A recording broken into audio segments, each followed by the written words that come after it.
Hello friends, आज फरीथी एक नवो पॉइंट जोशुं।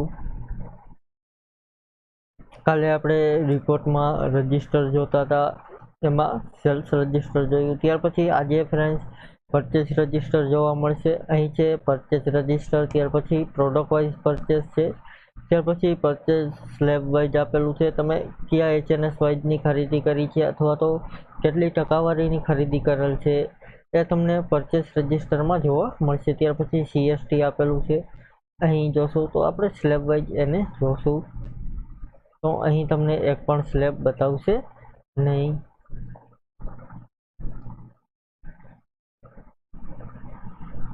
કારણ કે જે આપણો GST છે એ આપણે એમાં ડિટેલ એડ કરેલી નથી, HNS કોડ એડ કરેલા નથી એટલા માટે।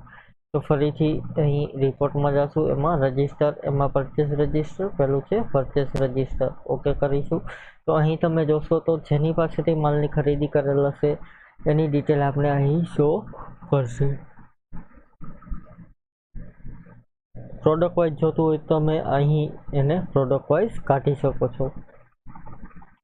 અહીં ઓડિટ લોગ કરી શકો છો ફ્રેન્ડ્સ તમે। અહીં છે ઓડિટ લોગ,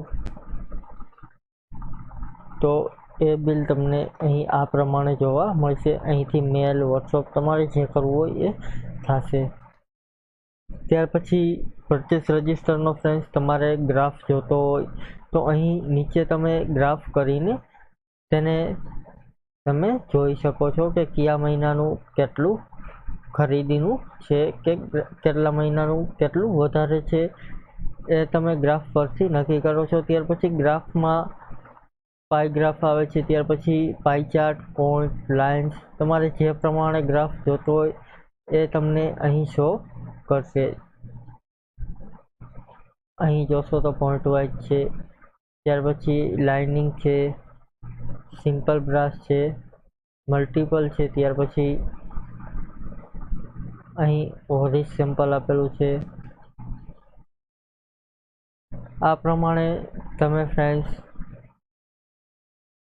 એના ગ્રાફ કાઢીને તમે એન્યુઅલી, મંથલી તમે જોઈ શકો છો કે આટલા મહિનાની આટલી ખરીદી આપણી વધારે છે અથવા તો આ મહિનાની ખરીદી આપણી ઓછી છે। આ પ્રમાણે પરચેસ રજિસ્ટર તમે એડ કરી શકો છો અથવા તો પ્રિન્ટ કાઢીને તેને રાખી શકો છો, જેથી પરચેસ રજિસ્ટરમાં ફ્રેન્ડ્સ તમારે કંઈ પણ ડિટેલ જોવી હોય તો તમને એ જોવા મળે અને જેટલા બિલની ખરીદી કરેલો હોય એ ટોટલ બિલ તમને અહીં શો કરશે। Thank you. આજનો પોઈન્ટ અહીં પૂરો કરીએ, કાલે ફરીથી એક નવો પોઈન્ટ જોશું। Thank you.